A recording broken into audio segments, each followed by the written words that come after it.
Hi, everybody. Welcome to Badgerpod Gamergate number 17, Conspiracies and Arians. I'm your host, Brian Martinez, and this is going to be an interesting show because we're looking at a lot of, like what can only be described as big clandestine conspiracy things that are surrounding Gamergate and the gaming community.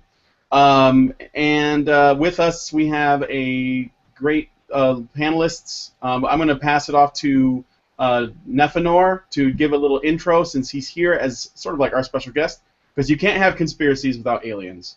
So, Neph? Yes, I am here to confirm which of these conspiracies actually are alien ones. As well, I have been keeping up with many of these and finding things that kind of worry me. So I'm going to pass the hot potato over to Oliver. Hi, it's me, Oliver Campbell. I'm a regular on the Badgerpod now and really excited to be here. I'm a vocal Gamergate proponent and former game journalist. I'm mostly known for being an endurance cyclist who lives with chronic pain, and I'm a fiction author as well. So, hi, thank you for having me here. Welcome. Let me give this to Allison. Oh boy, had to be me, huh? Yep. All right. My name is Allison. Honey Badger Radio is my brainchild. I'm going to be as quick as possible about this, so excuse me if I talk quickly. And I create and write a webcomic named Xenospora. Those are my nerdy credits. You can find it. It is a science fiction webcomic at xenospora.com. And I've also recently actually updated my YouTube channel after about, I think, 6 months. It's only a minute and 49 seconds, but I think that it seems to be that people have found it amusing. They've said that they appreciate the return of my scathing wit, except I didn't say much. So it's a great 1 minute and 40 seconds, though. Yeah, it's a polemic with few words. No words, really. It's a polemic without words. So, yeah, and I think my YouTube channel is either Genderatic or my name, Allison Tiemann. Something like that. Anyway, I'll throw this to Rachel. Rachel, I can see you're following. Yeah, okay, there you go. Just had to pull you out of the hole. Hi, I'm Rachel Edwards, and I have problems with my mute button. As does everyone. As does everybody else. I blog, and fuck around and all kinds of stuff. Do research for the show and do a little bit. I'm the voice of the advertisements every week. Well, one of the advertisements every week. And I sing Gem at 4 in the morning. But right now I'm here. Are you truly outrageous? No, she's truly outrageous. Yes. 3 trulies or it didn't happen. Yes. Okay. I guess I will pass this potato over to the person who hasn't said anything, which I think Hannah, you take this potato. Take it from me. This potato is totally hot. I'm Hannah Wallen, and I write stuff everywhere. I'm like an internet graffiti artist, and I'm a Googleaholic. And as far as the fast talking, I'm not going to talk fast today, except for keep your head, hands, and feet inside the vehicle at all times, and thank you for flying Air Badger. And back to whichever one of you guys is hosting. Okay, that would be me, because I'm the face, the Badger face. All right. So we have a few different topics, but see, while we have Oliver here, something that really recently happened, I wanted him to talk about. It has to do with Twitter. Oliver, why don't you tell us a little bit about what you have found out and what's been going on Twitter? Well, what I discovered, along with a few other people that I talk about, or a few people that I talk about Gamergate stuff with, we sat down and we were just, I can't even remember what was the cause of it, but everyone knows that people use sites like TweetSave, Archive Today, Archive.is to back up things that they find, such as when people tweet out interesting things or articles come out that are difficult to read or people would prefer not to go to the site. We know that people use this as a resource all the time, and it's perfectly legal to do so. However, what we found out was that it's not uncommon for my stuff, the things that I say on Twitter, to end up being archived in such a way. What caught our attention and made us very curious was that we discovered that everything that I say, no matter how insignificant or trivial was being archived. When we sat down and took a look at it, we realized that approaching 10,000 of my tweets had been archived all the way back into November, and that they were being done automatically. Now, it had been known already that some people in Gamergate have set up a couple of different bots in order to capture information and write stuff to some of the Gamergate IRC channels. This stuff still wasn't considered very weird to us, but it was when we sat down and did investigating into it, we discovered that the most people that we could find that were being archived, it wasn't just me, it was quite a few very large Gamergate people, anyone that one might say is prominent, or any Twitter account that speaks on these issues. And so when we sat down and we looked, we found no fewer than 40 different accounts that were being tracked by this same type of bot. You know, obviously we asked the first question of, well, is this just manually being done? No, we were able to determine that by watching myself tweet at any period during the day, and this information would automatically get archived within a minute's time. When we took a look and decided, well, who is this happening to and why, we were able to find people like myself, Milo Yiannopoulos, Christina Hoff Summers, Adam Baldwin, anyone that was speaking about Gamergate. Now, one might think, well, is this just happening if someone is using keywords or anything like that? No, it is not that. It's not even our own Gamergate bots that are actually doing this. We don't know the source of where it's coming from, and that's what got us a little worried. Naturally, we decided to go ahead and take a look and see if the same thing was happening to anti-Gamergate accounts, anyone that's very vocal on the opposition side and speaking about this, and this is not happening to them. So we don't know where it's coming from. We're not sure what the motive is or anything like that. One of the big things that we also notice is that this is being done through the Twitter API in order to make this function, because some of those people have changed their screen names and handles over time.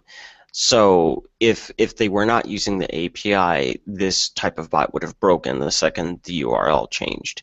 But because someone switched over to a completely different URL to associate with their tweets, it continued to archive these things just fine. What's really interesting is that even the Honey Badgers themselves, the Honey Badger Radio Twitter account is also being archived in this way. And we were just able to check right before the show started, and on their account of 1,117 tweets, 1,000 of them are being archived automatically. So I brought it up after we looked at this stuff and we deliberated back and forth just trying to figure it out, because we figured, well, having more eyes on this and being aware would be able to at least sort this information out and determine where it's coming from. I thought it was a point of concern simply because, yes, everyone knows that Twitter is an open platform and it's public, and someone's going to want to know what you said at some point. Even though we can delete tweets, it's still the principle of the idea that someone is trying to document every single bit of information about what you're doing in the online space, especially those who have had to deal with some sort of abuse or harassers or stalkers in the past. That would be an issue that would be of concern to them. So some people are going, well, what do you care? This isn't a big deal. Other people are saying, well, this is actually, kind of creepy. And I did consult with an attorney, and I said, I don't know if this is legal or not, what's going on here. Looked into it and said, no, it's not illegal, but is it creepy? Yeah, it is pretty creepy. So it's something that's happening, and it is a thing that's going on. We're just not sure why. Of interesting and final note before I turn this over to the rest of the panel is that this is a bot that is actively monitored, and new people are added to it as, at whoever's discretion.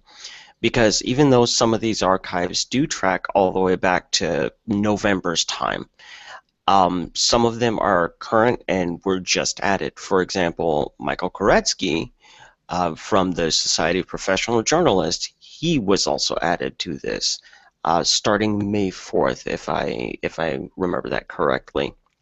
So someone's paying attention to it, someone is keeping tabs on all this data, and if you become, well, some sort of person of interest, they want to know what you're up to. Wow. That is it's really interesting. I mean, yeah, it's not illegal, I guess. I mean, there would be no reason why that could be the case. I would wonder what could that information be used for, is like the one thing that I'm wondering about. Like, what would be the point of doing that if someone were to do that? I wonder. You know, that's what's weird.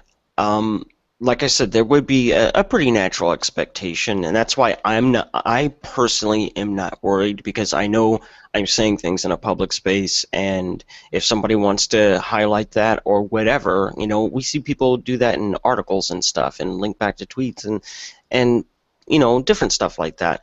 That doesn't particularly bother me, but it is something to think about, where it's like, this has nothing to do with Gamergate, or I could even decide to just stop talking about Gamergate. Like, let's say I walked away today. Well, what's going on there? Why are you continuing to record everything that I'm saying and what I'm doing? And I obviously made it a point to go ahead and just say to people, this is your friendly reminder of watch what you say and watch what you do in the social media space, because you don't know who's watching, you don't know who's recording what in a permanent fashion, and especially if it comes down to personal information, and particularly for people who are very, very particular about their anonymity and want to protect that, well, you do have to watch out for things like social engineering, where you may give out your location inadvertently, or you may drop a little bit too much about who you are, and someone could take that and use that against you. One thing I think it could be is, like, I was thinking about it, you know, we were just talking about how it's kind of like creeping people out, making people wonder, you know, what the point of this is. The only thing that I could see them using it for, if let's say the people who are doing it were keeping tabs on Gamergate, and this is the only way they could do it without, like, you know, breaking the law. I could see them using it as a tool to try to find something incriminating, like a threat that someone makes using the hashtag, because you know, that's a common accusation made about Gamergate, is that they're always threatening people. But most people that are the most, you know, like, that use the hashtag regularly, to my knowledge, they don't do that at all. So this could be a way for them to try to see if there's any validity to it. Another thing is, it could be a scare tactic, just like knowing that you're being recorded and archived and followed could be enough to make people say, this is getting too creepy for me and I don't want to do this anymore. You know, so I wonder if that's not, like, a possible reason. Again, this is speculation, because I don't know anything. This just started happening and there's no information, but that's my thinking. Well, it is an intimidation tactic. For those who are you know, here with the Badgerpod, and are also across Gamergate folks who are listening, like, you know, when I brought this stuff up yesterday, and I did talk about it, to make this even more of a mystery, is that we did do cross-references to the known bots that are used for whatever purposes in Gamergate, and the data's not matching up. And that's what's got people going, where's this coming from? That's why people are scratching their chins and wondering. Like, one of the bots was the burgers and fries bot, and the person who set that up, I believe, came to me and said, hey, I'm taking a look at this. I'm actually going to silence the recording of your tweets and, you know, being posted to IRC or whatever. That should fix it. It didn't. So even though I have specifically been removed from this particular archive, it's still occurring, which means it's not the bots that we think that they are. And that's why people are sitting here, you know, wondering about this stuff. Nefnor. Oh, Allison, did you want to say something? Oh no, I just had a brief comment. I think Nefnor's been waiting, so. Okay. Go ahead. Well, it's interesting to be on the actual. I mean, to be honest, I don't really care. Mm-hmm. There's not much that they're going to archive. Like they're going to archive this is the account because I'm the one behind the Honey Badger Radio account on Twitter, and they're basically just going to be archiving the automatic tweets that come from our YouTube channel and our blog, and my occasionally snarky replies to people. And other than that, I mean, really, I wouldn't put it out there if I wasn't okay with it. I think it's just, I guess maybe I actually personally think it's probably an intimidation tactic. To make people feel like they need to be observed closely is sort of a way of telling people that they're dangerous or should be alienated from, I don't know, polite society. It's that's my opinion on it. But I'll let Neff walk. I'll let Neff apparate into the conversation. He apparates, I think. Do you apparate? I'll probe my way into the discussion. Yeah, but that's not probing. Is not the way you like. Aliens just sort of appear, right? You mean teleport? Yeah. Yeah, or they just enter via some sort of fifth dimensional travel thing. Yeah, you're probably right, though. It definitely seems like an intimidation tactic, or at least a scare tactic to try and push people away, or hopefully try and make people watch their tweets as if somehow the things that they're saying are dangerous and they want them to police themselves. The other possibility is, since we are getting into this whole thing with the ethics committee, the fair play, I think there might actually be some people who are looking at it to see just how much of what Anti-Gamergate is saying is true, to determine whether or not maybe it could be a complete and bold-faced lie, like we've been saying all along. Okay. And Brian, are you having trouble with the mute button? No, I was just. Oh, Rachel, go ahead. I can say something. I mean, I don't know. I just think it's kind of spooky. It's like, oh, Senpai noticed me, but who is Senpai? Spooky, scary Senpai is out there somewhere just logging these things and adding more people to the list as they go. I know that we would like to think that there's some kind of higher meaning to it in terms of maybe it's an intimidation tactic. I don't think we were supposed to find out. There might be a higher meaning, there might be a reason why they're logging it, but whatever the reason, I don't think we were supposed to find out. There could be completely benign reasons for this too. It could be somebody who is wanting to just save things for posterity. It doesn't necessarily mean that it is benign, but there could be somebody who feels that Gamergate is such a historically significant thing because of the effort to reform games journalism that is now spilling into an effort to reform mainstream journalism and establishment journalism. It could be that somebody's just trying to sort of archive things as they occurred, and this might be part of it. I don't know, Hannah. It's not necessarily, it's not necessarily the explanation, but before we all freak out over it, that is a possibility. And then there's also the possibility that it's somebody who's actually trolling through everybody's tweets looking for something that they can use against prominent Gamergaters. It's possible that there's somebody that's saving it for evidence against accusations against Gamergaters. It could be anything. It really could be anything. It could be, it could be an aggro involved with a business that wants to keep track of Gamergate's discussions. It could be government. It could be anything. Hey, someone just got a tweet in or not a tweet, but a message through the chat room. Eric Martin says its timing is coinciding with your Feed the Badger law cost. Maybe. I know that. Well, at least the timing of the discovery does. The timing of the discovery, yes. But the start? The start doesn't. The start of this goes back to November.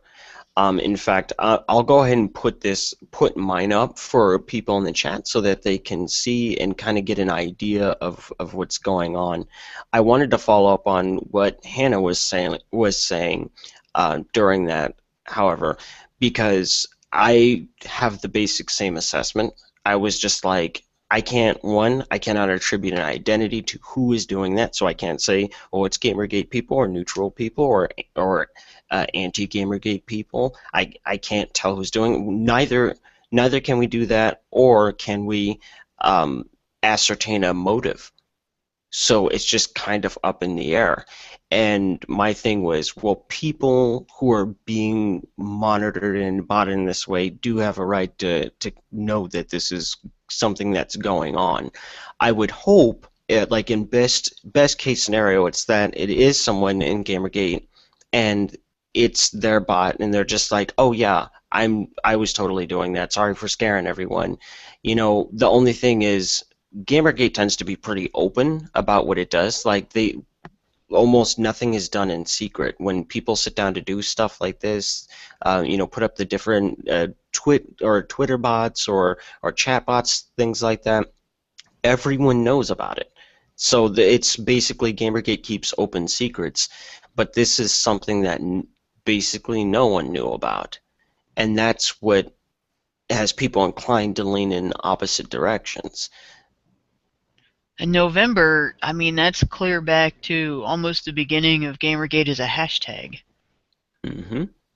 So it can't be, the thing that I said about somebody assuming historical significance, I don't think anybody would have gotten, I don't think anybody would have created a bot based on that back then.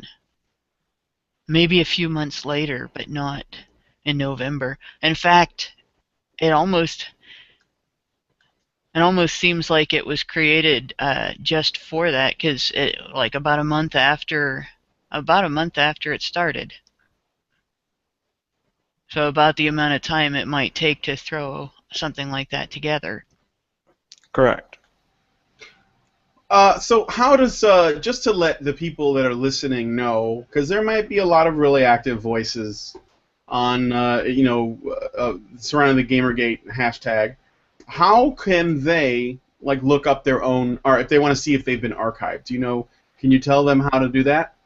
Basically, we just ended up doing it by hand and going and taking a look. If you're not familiar with just the archive site where this stuff is being backed to, this is different from TweetSave, which quite a few people will know. If you go to archive.is or is, that's where it is. The way that I just tested it and showed it to the rest of the people on the panel tonight was me just sitting down, and once I had pulled up my account and showed that there were like 10,000 archived tweets that are all sequential and in order, even deleted tweets, I just sat down and went ahead and threw a tweet out there, and within a minute's time it was backed up to the archive. So the easiest way to test and see if you're one of these people is just to go ahead and pull up your own Twitter account in that space, tweet, and see if it appears. Obviously, try and make it something very mundane that's just unrelated to anything for your own peace of mind, so that you can see that yourself. Like, you never know if something that you say that's tweeted directly at the Gamergate hashtag would be something that is interesting to someone and wants to archive it. So no, just make sure that you're choosing something very mundane to go ahead and put out there. And just as I said with the panel, they saw it within a minute's time pop up on there. So it's, if anything, it's a very good bot. Like, it doesn't fail all that much. All right.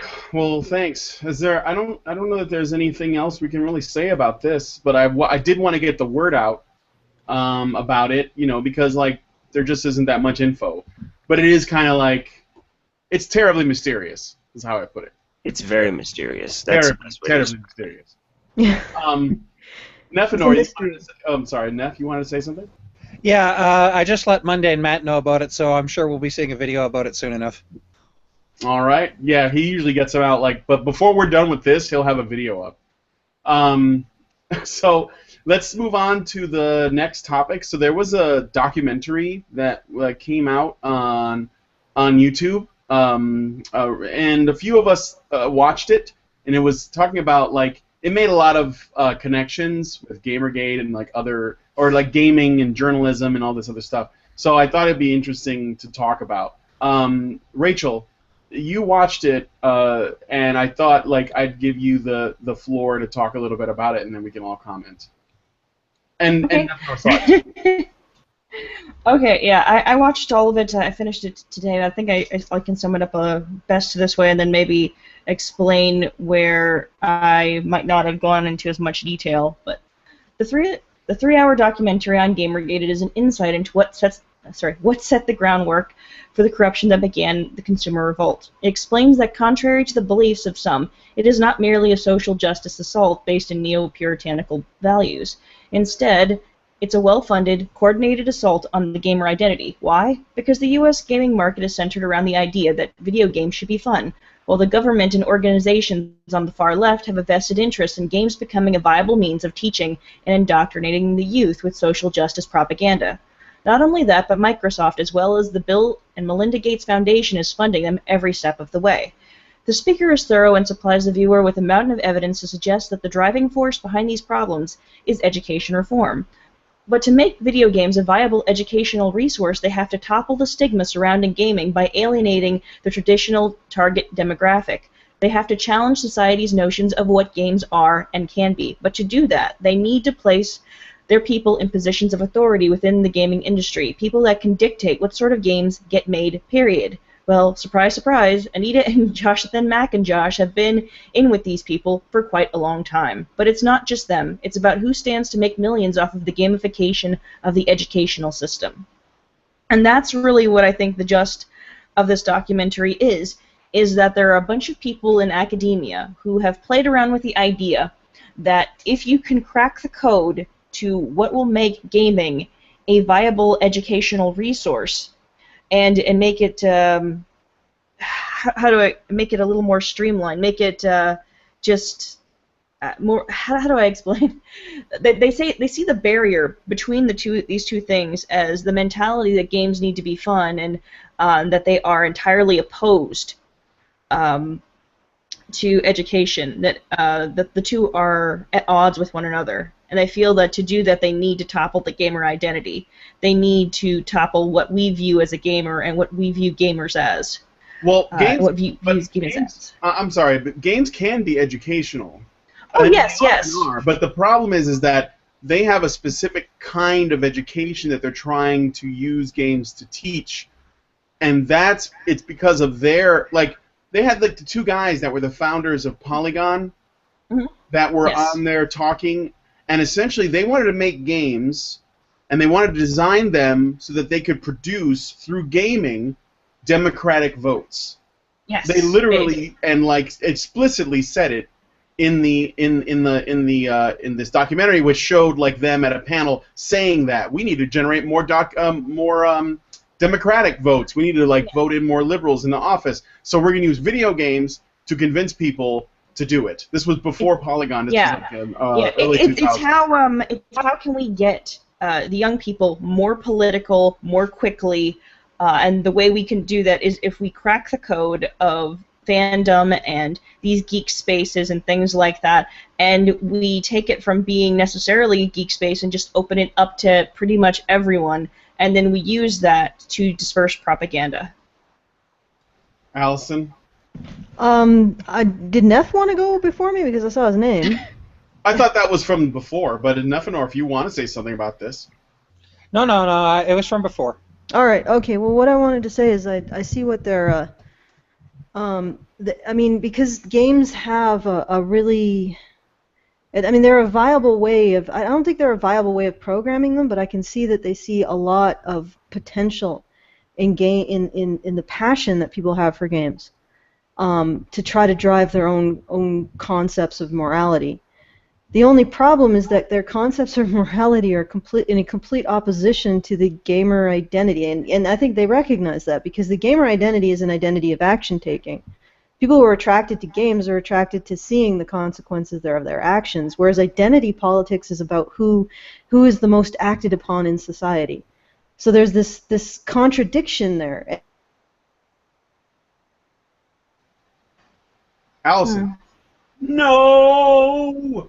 Allison, no, Salazar! It was bots, I tell you. Bots! Bots! It was that bot. Exterminate! Exterminate! While we're waiting for Allison to get reacquainted, I'll give it to Hannah for now. Okay, and Allison, feel free to jump in and interrupt me in the middle of what I'm saying if you can get back on. Because I think what you were going to say is pretty important, and I'm not sure I can articulate it. Yes.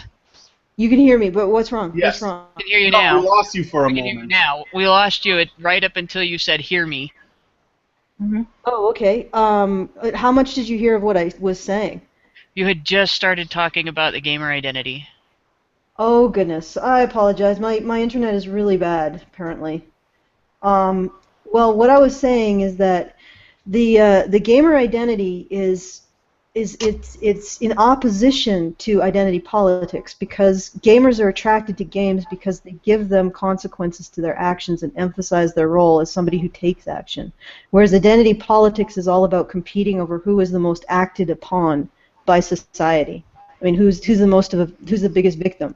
So in that sense, their politics and what they want to push is in direct opposition to the very nature of what a game does. But I realized as I was saying that they're trying to make it. They think that if they topple the gamer identity, if they stigmatize the gamer identity enough, they can somehow change the medium. And maybe that it's a way of thinking because of their identity politics, but it's not going to work, because you can't change the medium without changing it to stories or choose your own adventures or whatever the heck Depression Quest is.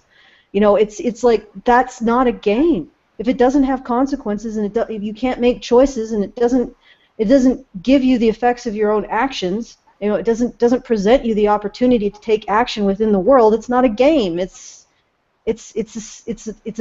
badly written fiction with a slight interactive component, and not even that slight, because nothing you do has a consequence. It all leads to the same end goal, which is helplessness. And that's not the medium that games are in. And it just, maybe, like I said, maybe they're thinking that if they stigmatize, if they call gamers misogynists enough, they can make them be not gamers. And I don't think it'll work, personally. And I would also argue that what games teach people is the exact opposite of identity politics. Games teach you to be very interested in the consequences of your actions, to seek out worlds that present even new consequences to your actions, and so that you can feel like you're taking action. It's like almost like a feeling of strength and power, and you want that because you feel like there's consequence and meaning to what you're doing.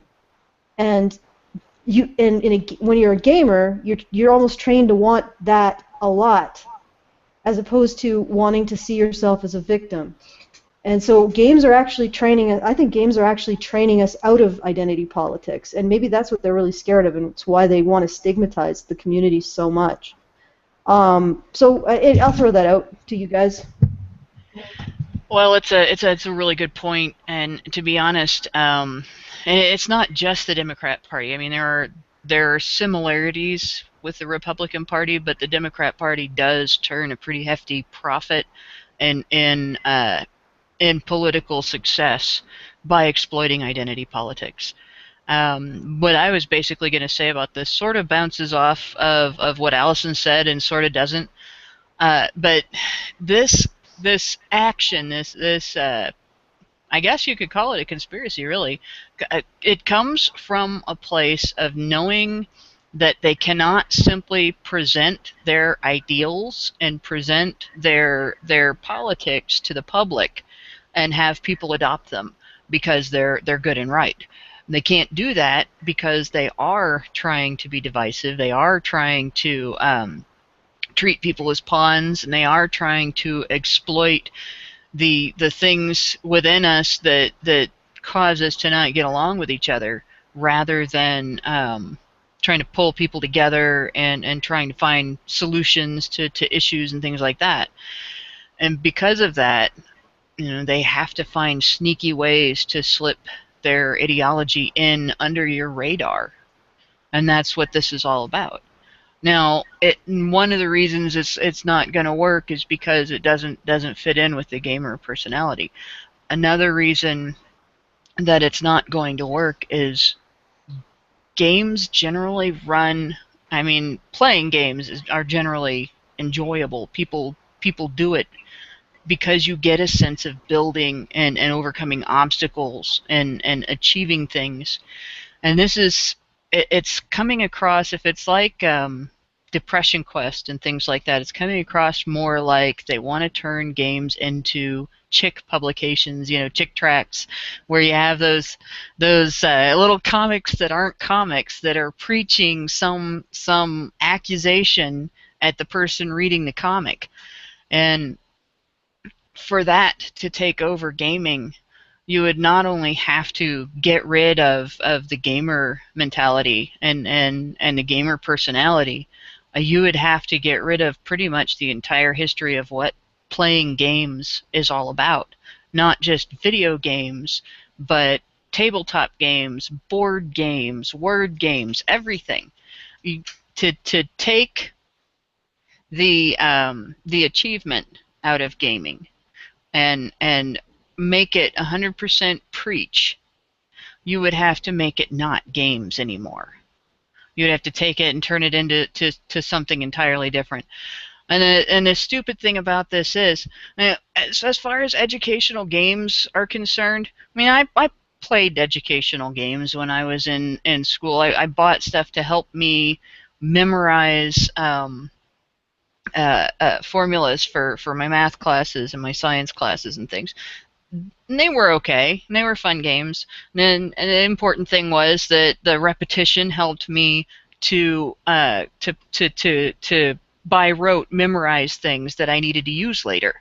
But they didn't cause me to develop beliefs or change my attitude about life, because that's not really what you get out of games.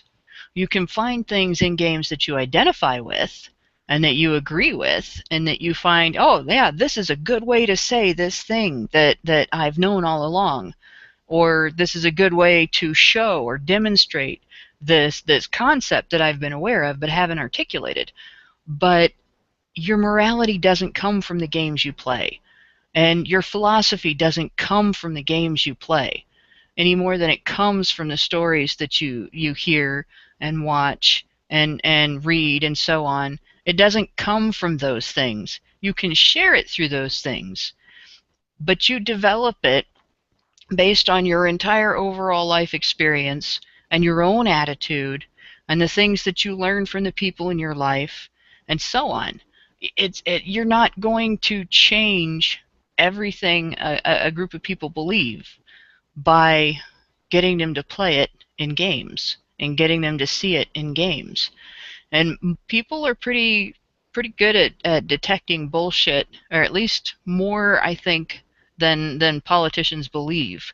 If they think that inserting gender politics and inserting identity politics into games is going to cause people to adopt those politics, I mean, instead of them running up against resistance to those things like they have. I think people would just get, in general, just get fed up with that. Yeah, I think that there is the intention, which, to Allison's point and yours, is that it won't work because generally gamers are the type of people that don't react so much as act. Like they're actors, they want to be participants. They want to take charge of their situation. They don't believe in determinism generally because that's why they're playing games. That's why they like them, because they can take control of their life. And when the people that are trying to make these more preachy, authoritarian type games from this perspective of learning about social justice and these kinds of issues, which they do inject heavily into the narrative of their games, often, and the only way for them to do it is to take agency away from the player. So a lot of the biggest ones have like, they're like they may as well just be interactive novels like Depression Quest, or they have like little that you can do. You're just sort of like seeing the story unfold. You can't control any of it, and gamers don't like that because they don't like not having control. They don't like that's not the experience that they want from that. And so the way that these developers and journalists react to that is they insult them. So they basically can't get them to concede based on what they've delivered because they think it's good enough. And when they realize that gamers don't respond well because they're like they have taste and they would rather play games and then make up their own mind later, and they don't like being told what to think, then they get attacked verbally. They get insulted. They get told that they're dead. They get told that they're living in their mother's basements. Whatever it takes, they get shamed. And they don't. This is like it's like they didn't have a plan B, and this is just how they react. Yeah, and the thing is that they really do want to, or they have to, if they want their plan to go forward, they have to decimate the core gamer market. They have to do it. And one of the problems is that you can't actively do that, especially if you're Microsoft and you have a vested interest in certain game selling. You certainly can't do it. I mean, your shareholders are going to flip shit if you say, like, well, now we're going to do educational games and purely educational games and purely serious games of a political nature. That's not going to fly. It's certainly not going to fly. And one of the things they continue to speak about in the documentary, and these are the words that are uttered by the people, and they show that, what they're talking about is trying to make children better citizens. And I know, I'm pretty sure you can figure out what they mean by better citizens. They say that this is a matter of national security, that we find a way to create better citizens through this. And if you have, think about this, here's another thing. If you have every child working on a system where they are engaging with different topics through games, educational topics, and every single one of them has an account, you have data on every single child. And then, therefore, you then have data on every citizen from that point onward. Their moral choices, everything that they did inside of a game is logged. Neff? Alrighty. Now it's time for a little bit of a shock grenade for all of you. So let's start with this. The one thing that they kept bringing up is that there was a direct tie to the Bill and Melinda Gates Foundation and Microsoft Research, which means they have money behind this. Huge sums of money. And this probably explains why there is so much resistance and we're having so much trouble making any headway, because they have huge amounts of money stopping it. They are stopping us at every turn, because every time we try and make a little progress, they throw money at it and say, nope, you're not going to make any progress. This also leads me to looking at the decisions they made with the most recent Xbox console, the Xbox One, or as I like to call it, the Xbone. They did a lot of functionality based around television, which is obviously non-interactive. But they also wanted to push having the Kinect always on and always connected to the internet, which is very suspicious on its own. But when you couple it with the fact that they're trying to push an agenda which is pushing Common Core and pushing this dumbed-down education, this starts making a little more sense. It's them trying to force and monitor people. This is literally Big Brother trying to be implemented through video games. And then I also noticed that the other thing that has come out is the RAND connection, which is literally a military connection. So now we've got the military interested in the same thing, and we all know when the military gets interested in something about propaganda, there's no good that's going to come from that, because the only interest they have is turning people into cannon fodder for their wars or for making them do whatever the hell they want. And then one of the other people that I noticed who was involved in this, Leigh Alexander, did come up once. And one of the people that's connected to Leigh Alexander is, or a group that's connected to her, is Extra Credits. And Extra Credits has been pushing quite a bit of having games for educational purposes. Is it any coincidence all of this stuff is starting to come together like this now? You know, Yeah. that is, yeah, there's a lot of holy shit written on that. And I mean, like, because I remember the Xbox One was launching with the Kinect, and they said it was going to not only be on all the time, but that the Kinect was going to be watching everyone. Hmm. And they were going to have it monitoring people so that you can, like, you know, turn it on. And there were a lot of people that were saying that it was going to always be watching, you know, the owners. Hmm. So, I mean, I know this sounds really... Sorry. Don't feel too paranoid. There have been stories.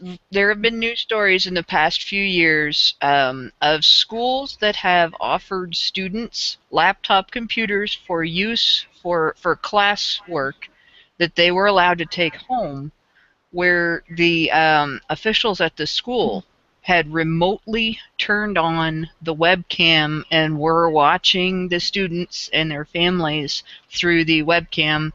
This is not like a widespread thing, but it's not a unique incident either. I've seen more than one news story about this, and I remember reading about this. It was clear back when I was on Gather.com, so it's been about 5 or 6 years ago, where there was a big controversy over one of the schools that did this because a student was disciplined at school for something that occurred at home. That's ridiculous. That the student was in violation of a school policy in their home, and they were disciplined at school for it, and the parents had to fight that disciplinary measure. So the idea that an entity might remotely use a device to watch you in your home because it has a cam of some sort on it, or a mic or anything like that, is not too far-fetched. And there have been you know, stories of people who, when they bring that kind of thing home from school, the family actually will put tape over the webcam and things like that. I mean, the controversy at the time was whether or not the family had the right to know that the school had the webcam on. Not just whether or not they had the right to look, but whether or not the family even had the right to know they were being watched. That's really fucked up. But Rachel, did you see the question I posted from? Yeah.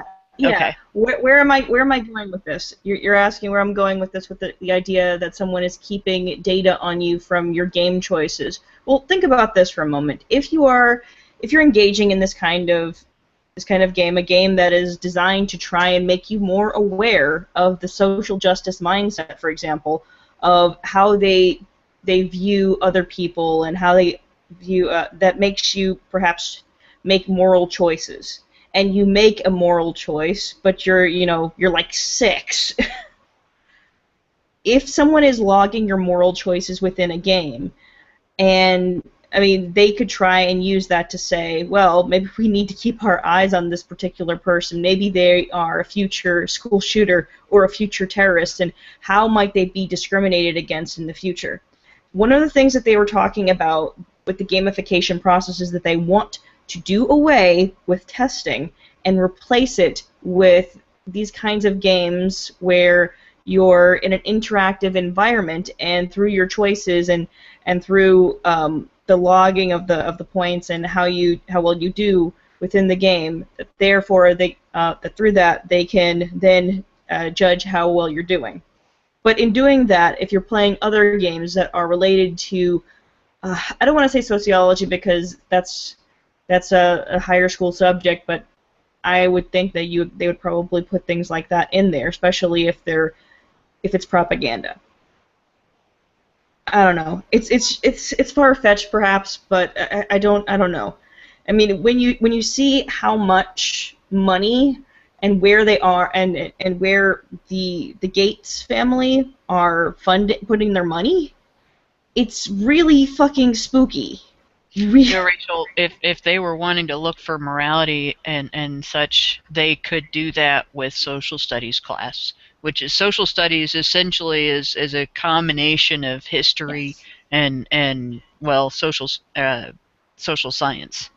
Yes. So at the elementary school level, it would be something like that. The way social studies classes are another thing- discussed is like that. Well, another thing to think about, and this is something that we've mentioned before. One of the ways in which boys have a tendency to learn a little bit better is if they have, physical activity. And if a good portion of the gaming process is becoming increasingly sedentary, what is that going to do overall? What is it going to do to the future of the education system? What's going to happen? I mean, girls might do really, really well with this, but I don't know if boys will be able to do this long term.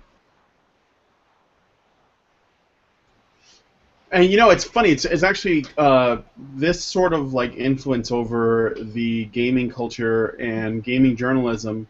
On the one hand, we do have all these weird sort of like SJW-ish games that are coming out and being pushed into the forefront and being celebrated by the few the remaining sort of journalists that want to. And it does make sense that people would track what kind of games you buy. That's sort of just marketing strategy if you look at it on the face of it. But it can be a useful tool for other things down the line. But another thing that sort of resulted of that is a reverse like backlash, like a counterculture of games that are intentionally being made as offensive as possible, just to and they get voted in, like they get greenlighted on Steam, for example, like Honey Pop was like the puzzle game where you can have sex with different girls and stuff. And Hatred is a game that's getting a whole lot of attention. It's not even out yet. It could be a piece of shit game for all we know. But everyone is talking about it. They try to get it banned on Steam. That now that it's actually looks like it's been greenlighted and it's coming out, their websites are already refusing to review it outright. They don't even want to give it any attention. They're already saying if you want to give this attention, something is wrong with you. Extra Credits did a video about it, talking about how if you enjoy a game like that, then that means you enjoy things like torture and that you're a sadist, and it's just like, holy shit, this game hasn't even come out yet. But it's interesting because this is in direct opposition to the resistance. It's happening as a result of that. Hannah, I'm sorry, you wanted to say something. Well, I just wanted to point a couple of things out because I know there's going to be people that are going to listen to this and say, oh, God, conspiracy theory, tinfoil hats and all that, which, title, hello. But think about this. We are currently in an era of watch lists and proposed blacklists. And aggros have been talking about, wouldn't it be nice if they could have blacklists based on the Gamergate blockbot and the Atheism Plus blockbot and things like that, and organizations like the Southern Poverty Law Center that takes takes the hate group label and uses it as a way to stigmatize anybody that they disagree with politically. This is not a this isn't happening in a vacuum of complete lack of animosity or complete lack of malevolence. This is an example of a really creepy thing in a sea of examples of really creepy things that are all very similar.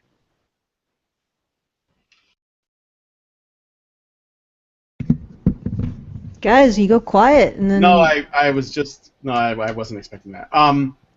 To go back to Hatred really quick, there was talk around it as though, so in Hatred, just in case you don't know, it's a game where you play, as far as we can tell, you're some guy in a trench coat that just hates the world and wants to kill everybody. right? So he goes on a killing spree. And it's sort of like a top-down shooter, a shoot-'em-up thing. And the people who developed it, we don't know what their intentions were. I mean, I don't know. It just seems like they're just like, or yeah, it's sort of isometric, but more or less top-down-ish view. And it's intended to be, really violent, really over the top. It is an indie title, and there was a lot of talk around it. But the thing is it's not a new concept. Like, I mean, games like this have existed before. You could conceivably do that in Grand Theft Auto. Postal, I think there were a couple of those, right? There were like 2 Postal games, and then there were the Manhunt games, which were all about just senseless violence. It's not about whether or not hatred is good or bad. It's about whether or not hatred should be allowed to exist on the market. And to me, it should be allowed to exist in the market. Hell, it might not even be good. Like, we don't know because it's not out yet. So the point is, though, is that these websites, these journalist websites, are not only, they can't ban it, right? So what they're doing is what they believe to be the next best thing, and that means they don't want to cover it, they don't want to review it, and they want to shame anyone who takes an interest in it. And that's their right to do that.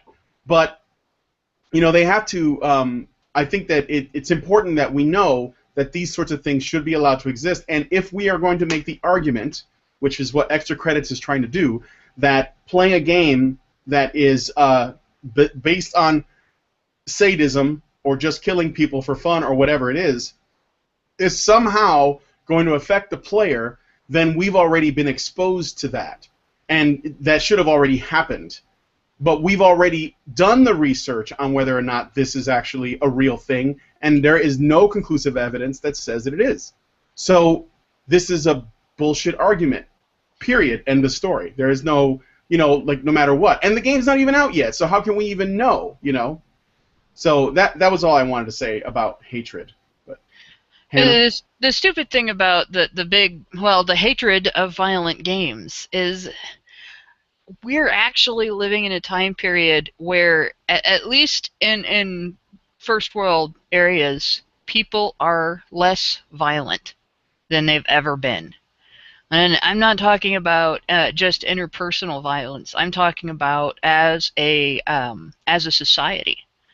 If you want a really good picture of the difference between, say, today and a few hundred years ago, look at the difference in capital punishment. And today, we strive to make capital punishment painless. Many of us strive to eliminate capital punishment because we think it's wrong and we think it's ineffective and so on. And in the past, capital punishment involved things like tying a rope to each of your limbs and tying the other end of that rope each to a different horse and smacking the horses on the back end so that they would run away and tear you to shreds, limb from limb, literally. That's violent. That's, it's a completely different thing than, say, a lethal injection or even people protesting to keep a killer from being executed. And here we have these people accusing our society of being more violent because of video games. We are appalled when citizens of our nations shoot each other. It used to be normal for citizens of a nation who were angry with each other to schedule a gunfight as a way of settling their differences, and then go out and shoot at each other with an audience who might actually get hit in the crossfire. It's the idea that games make people violent is utterly ridiculous. Humanity's violence has existed forever. What video games did Caligula play? It's insane. Peggle. That we have this narrative. I saw the movie of Caligula. There was that giant thing with the blades that decapitated people. Wasn't that like a game? Yeah, there we go. Tetris, Was it a video game? Yeah. What video games were the Romans playing that made them decide that crucifixion was a great way to execute people they didn't like? Now that's definitely Tetris. I mean, look at the shape. Yeah, it's got to be. It's got to be Tetris. What video games were they playing when they decided that they were going to conquer half the world? It is the idea. It just boggles Yep. the mind that these people take these little slices of time, like today, and decide that because we see violence, it makes us violent. It's insane and ridiculous. I do not understand how so many people can be fooled by that narrative, and unless we're all completely unaware of the history of the world. Well, I do have it on good authority that Genghis Khan was playing Grand Theft Auto 5 before anyone else was. So Before it was cool. Before it was cool. Yeah. That Was is he using why. the Gamergate time travel machine again? That must be Oh, it. There we gosh. go. The damn time travel machine. Did he play it with the friction turned all the way off so that the cars would bounce around all over? Look, I'm just saying, whoever keeps taking the time machine out and doing that, look, you need to put gas in it. Please refill the fluids and leave the keys under the door. That's all we ask when you do that. All I'm going to say is it doesn't run on gas, okay? It runs on, Male tears, runs on- apparently. Yeah. Yeah. Well, it's got to get filled up. Yeah. Unzip those drawers. I wanted to say one other thing about this counterculture thing, where when the more sort of like tone policing and censorship that comes through a medium in the arts, the more the counterculture pushes back. And this is not as an analogy. We're seeing it happening in video games, and it's happened before. Like when Jack Thompson spoke out against Mortal Kombat, games became more violent. But as a result of that. But also, I think about music. Like when we were all about censoring rock and roll or rap music, it just became more intense. When we tried to censor, or people tried to censor, like heavy metal, and it just got heavier and faster and harder. When they tried to do it to hip hop, then we got gangster rap. And when they did it to comic books, Robert Crumb became like really popular. There were some that caved in, but it didn't really end. There was always people that were like, "You're not taking this from us, and we're going to push back against this." And that's what's happening now. And arguably it's been going on for a while in Japan, and it's like Japan is one of those countries that has like the lowest crime rates overall, like as far as I know. It's one of the safest countries in the world, and they have like games about raping people. No, I mean like that's weird, isn't it? Like, I mean, that's weird if you're the kind of person that believes that art can influence a culture. It can can influence people. I mean, they have like comics about that. That they're just really out there shit, and yet their actual crime is pretty low. Well, they banned Rapeplay, but that's not the only one. I mean, there are other games that simulate that on some level. And it doesn't matter. There's comics, there's videos, there's movies, there's interactive whatever. They got pictures, they got all of that. So it just goes back to that whole like, does art imitate life or does life imitate art kind of thing, and we've been over many times. But to see what's been going on with hatred and games like that, it's basically that's sort of like the long and the short of it. Is you have people that think that the message and the narrative of a game is so important in every game that comes out that it has to be monitored and judged based on that, and they think that they can shame people into submitting, and gamers don't submit. That's like the opposite of what they do. So, do we have another? The really creepy, shameful, scary thing is that they feel entitled to tell you what you can think and what you can engage in and what you can adopt as your ideals and your beliefs and so on. They're not doing this, just on a whim. This is actually a belief system. that where these people feel superior, and they feel not just morally superior, but intellectually superior, and they sincerely believe that they have the right to herd people and shepherd people against their will. You know what's really funny, though? That the people who seem to believe that games have this power to brainwash are trying to actively brainwash people.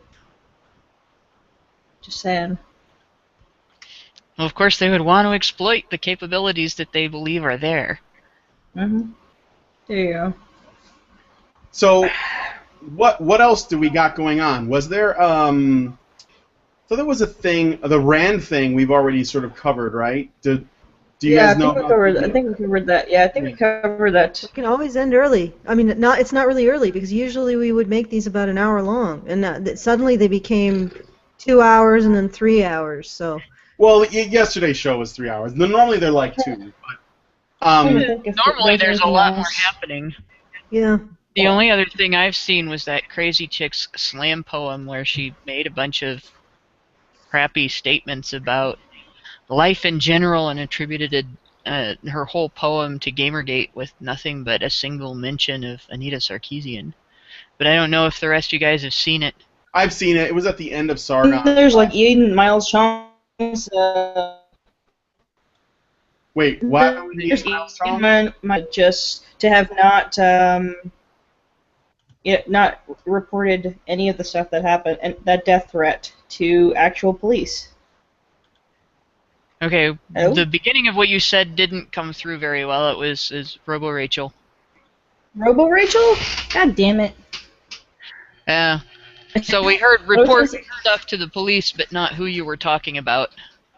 Okay, Brianna Wu didn't report that death threat she supposedly got on her phone. She didn't report it to actual police. She just gave it to I think the district attorney or something like that. Actually, she didn't do anything. She wrote an article in the Mary Sue about it, and that was it. And tweeted about it, and then it got picked up by other media, and the prosecuting attorney's office in a district where she didn't report anything actually got inundated with calls and emails and all kinds of other communications. She didn't do shit. Right, and it actually distracted them from handling other cases because they were having to handle all the communication they were getting. Gee, somebody made a false accusation in the Mary Sue, and a whole bunch of people saw fit to respond to that. A whole bunch of uninvolved parties saw fit to respond to that by contacting an authority to deal with the accusation. Where have we heard that before?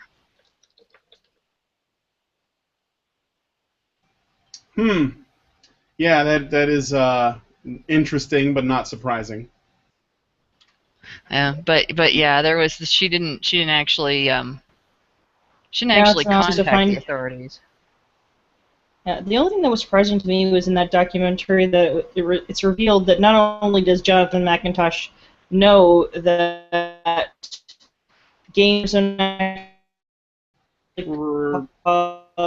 Rachel. violence and sexism. I think you're gonna have to mute her. You're gonna have to mute her. Yeah. Rachel Robot. Yeah. Rachel. I know what she was saying though. That Jonathan McIntosh actually knows that games don't cause violence or sexism. And he doesn't care. Of course not. Why would he care? No. I mean, yeah, it's clearly like, who gives a shit? Like that's. Oh, right here. There was one other thing. There was a Tumblr post it said "Dear, not your shield." And you guys had. Oh, Rachel, you're back. Or not? Never mind. There was a Tumblr post. I'm back. You can hear me. Yeah, you are. You turned to a robot for a second. So. Yeah. Might be a storm rolling in. I think. Yes. Yeah, it's something that his boss wrote about and something that he actively endorses. It is a book in which his boss, maybe Ito, was actually talking about how those things are actually not caused by video games, but that doesn't matter because he needs to push this agenda because, of course, eventually it will probably lead to games that he believes will continue to put out propaganda that will hopefully correct society in the way that he sees fit. Ah, yes, and only Jonathan McIntosh is suited to do that. He has been chosen. The cup chose him. Well, not just him. I mean, other people are doing it too, but they're certainly not going to stop it because it all benefits them. Yes. It's like, so what if it doesn't actually cause sexism? It benefits in these ways. It benefits in that it basically criticizes the core demographic, hopefully dismantling it, with the hope that it will dismantle the core gamer demographic by pretty much shaming them into submission. Yeah. And it all, yeah. And hopefully, like, by making everybody aware of this possible unconscious sexism, they will be shamed into better behavior. Yeah, it's messed up. Yep, pretty much. All right, so last topic, really short, and then we will call it night. So thank you guys. Someone on Tumblr made a recording of, like, basically pulled together a couple of tweets that were sent out by someone named Rose Bridges that was basically speaking to Not Your Shield girls. And I thought it would be, it was kind of gave me a chuckle when I saw it in our repository of useful links to discuss. So I'm going to read them off to you guys so that you can hear how ridiculous they are. Dear Not Your Shield girls, you will never escape being defined by your gender by aligning yourself with sexist men. Only through feminism. That was one. Wow. Drink it in. There's another one. Dear Not Your Shield girls, you're still women in the end. Your acceptance among the game bros will always be conditional and never full. Okay. So wait, so basically you can't escape being defined by your gender, except we're going to define you by your gender. But it's feminism, so it's okay. All right, next one. The Not Your Shield idiots are what sexists think feminists are. Women perfectly willing to give up equality if a boy opens a door for them. What? And lastly, Not Your Shield equals I never grew out of feeling special for being not like the other girls. Oh no. What? Fuck her. Oh my god. Being not like the other girls makes you special? Seriously? Oh, fuck her. Let me tell you what being not like the other girls gets you. Okay? It gets you called a slut, even if you have never been with a guy. It gets you treated like a disease when you sit down at the table at lunch with the other girls at school, so that they all get up and move to another table to be at a different place from where you're sitting. It gets you left out of every dance that your school has that you have to be asked to or ask someone to. It gets you it gets you spit on. It gets your ass kicked in gym class. It gets you tripped when you're going through the hallway between classes. And then when you go to work, when you're out of school, and you're part of a team, it gets you talked behind your back about. It gets you sabotaged in your work. It gets you it gets you told on for things that you didn't do, essentially. This is insane. Special, right? It actually can get you fired from your job and treated as though you've done something wrong because you didn't cover your boss's ass in female solidarity. It gets you discriminated against for not standing up for an organization that is helping another woman harass a man.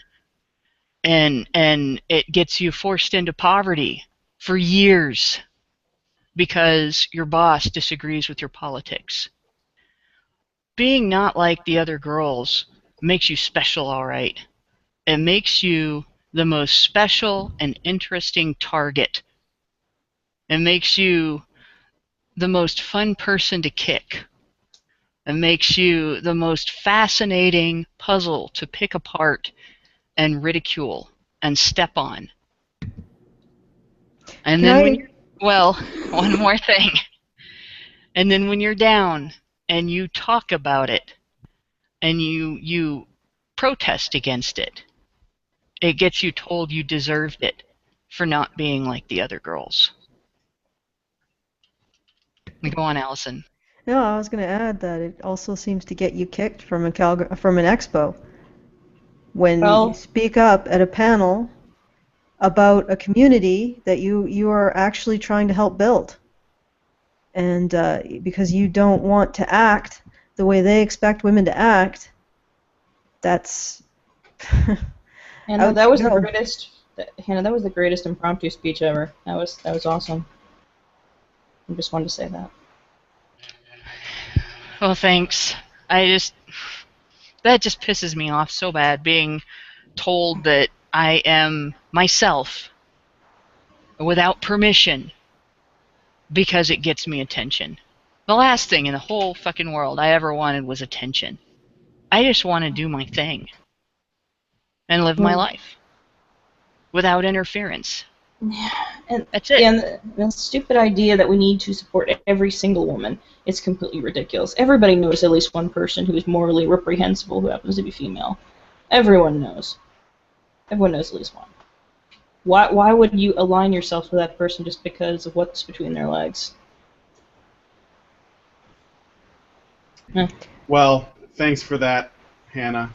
I guess we're going to go ahead and wrap it up, but is there any final thoughts or words or questions that anyone has? I'm not going to say it was aliens, but it was aliens. I think it might have been... not aliens. I can guarantee it wasn't aliens because I was too busy doing my new comic.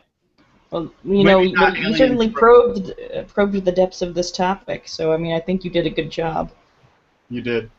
Yeah. Well, at least presenting some ideas to think about and discuss and debate. Yes. All right. Well, it's at the end, right? Right, Brian? Yeah. We're doing it. We're ending. We're cycling the drain. Circling the drain. We are slowly spinning down the drain now. Yes. I'm flushing. I'm flushing. I'll later go down the hole. So as we prepare to go, thanks for coming and joining us on the Gamergate show. This is important because I think that I had a conversation with a guy who follows us on the Honey Badger Radio Facebook page, and he said that he was getting tired of hearing about Gamergate and did not find how it was relevant. And I told him that I think the reason why it's so relevant is because there is an establishment media that has been exposed, and it took gamers to do that. And everyone's come together from all different walks, from all different political leans and views, and they have come together to fight against this. And as they have done so, they have actually become critical of ideological viewpoints like feminism, and they've seen how toxic it can be. And the more they dig, and nobody's trying to convince them that this is this way. No one, there's no propaganda flying around about that. It just happens when gamers examine stuff because they see that there's a system, and they see that it's off, and they want to see where the exploitations are, how it runs, how it works, and as they look closer, they see, and it sort of just shows itself. And it's been exposed and this has been a massive game changer for anybody that is, like that's interested in freedom of expression, that's interested in challenging the norms and challenging the status quo and forcing ideologies and ideologues to look at themselves and to see it for what it is, And this show is just a small part of a much larger network. I mean, there are streams that run for 8 hours that talk about stuff. We're very small, but it's an important show to have, I think. And so I want, if you guys are involved or interested in Gamergate, or even if you're just interested in like what Gamergate is doing, because it has spilled over into mainstream media now, because in terms of gaming media, it's done about as much damage as it can. And so now it's just sort of like it's a watchdog of the internet. And they're scared. That's why they have, I think, my thinking is, this is why they're monitoring people's tweets. This is why they're trying to use what little resources they have to try to alter the narrative, because they don't have much to stand on. I mean, gamers that are smart, and that's most of you guys, they know what the real deal is, if they dig a little bit. So I'm really glad to be a part of that in the small way that I am, and I think I speak for everyone else by saying the same for them. And I hope that we continue to have meetups. So if you guys are doing meetups, planning them, please continue to organize them. Let's keep talking, and let's just keep having the conversation. And that's all I'm going to say about that. Okay. Well, with that, I'd like to just talk briefly about our legal fundraiser again for having been ejected from the Calgary Expo. I know that people are curious about what's going on with that. Right now, we've essentially started the process of doing the background work to our eventual legal claim. We won't be specifying anything that our legal counsel says not to specify, so don't ask. Just because it's a situation where you don't want to reveal tactical aspects of what you're doing, and that's as simple as that. And I just wanted to talk a bit about, I guess, some of the stuff that people have said in regards to what I've done and the work that the videos that I've put out. I know that I've received some criticism about having allegedly damseled, and also that allegedly that we went there specifically to get thrown out. And I wanted to talk to both of those things, just like I said, just briefly. First of all, I'm not going to apologize for actually having feelings and being traumatized or upset by what happened. And to be honest, after what happened, it didn't just end there. I have been dealing with a resurgence of depression since that event, which I've been slowly getting out of. It has taken me probably a month to deal with that emotionally, and I'm not going to apologize for that, and I'm not going to apologize for the fact that I put up a video, Mike put up a video, because I gave it to him, and he made the final decision to put it up. I'm not going to apologize for that either, for giving it to him, and because people need to know how this stuff affects the people that it's hurting. They need to know it, and if they have to see it on a female face, because they won't see it on the people that they are ostracizing and they're stigmatizing, then I will cry for them. I'll cry for Mike Taylor. I will cry for Iran. I don't know how to pronounce his last name, Gianni. I'll even cry for Brianna Wu and Joss Whedon, because they are probably the ones who are most in the shit of this, because they're sucking up to people who are hurting them. And really, everybody, there's nobody winning this. There's nobody winning this. Even the people who think they're winning this, they're not winning this. Because you don't have friends if they will backstab you if you disagree with them. And again, you can fight your feelings, or you can use your feelings to fight. And I choose to use my feelings to fight.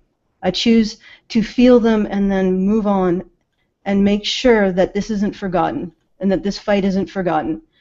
And in terms of the allegation that we went there specifically to get thrown out, I'm not that much of a coward. The reality is that if you go into a place and there are these lines that people draw, or that power draws in the environment, and they're lines that are made through uncertainty, that people don't know what's going to happen if they cross that line. And the funny thing about uncertainty is, to use an anecdote about uncertainty, there are soldiers in war who will deliberately walk into enemy fire because the uncertainty of whether or not they're going to survive just breaks them. So they would rather embrace the certainty of death than the uncertainty of not knowing if they're going to survive. Uncertainty is the most frightening thing, and it is the substance of these invisible barriers that they put up, that we don't know what happens when they are breached. And if you go into a place with the deliberate intention of doing everything you can to get thrown out, you're a coward. Because you're not breaching any uncertainty. You are actually certain. You have already chosen before you go into that environment what will happen. But if you go in there not knowing what will happen, that's not an act of cowardice. So no, I didn't go in there knowing. I knew that there was something there that could happen, but I didn't know what, because it was uncertain. And I think that the other thing is that people think that they give you money and you do a legal action, and that's that, and with the person who instigates a legal action, that's the end of it. When you do something like that, once again, you're facing uncertainty.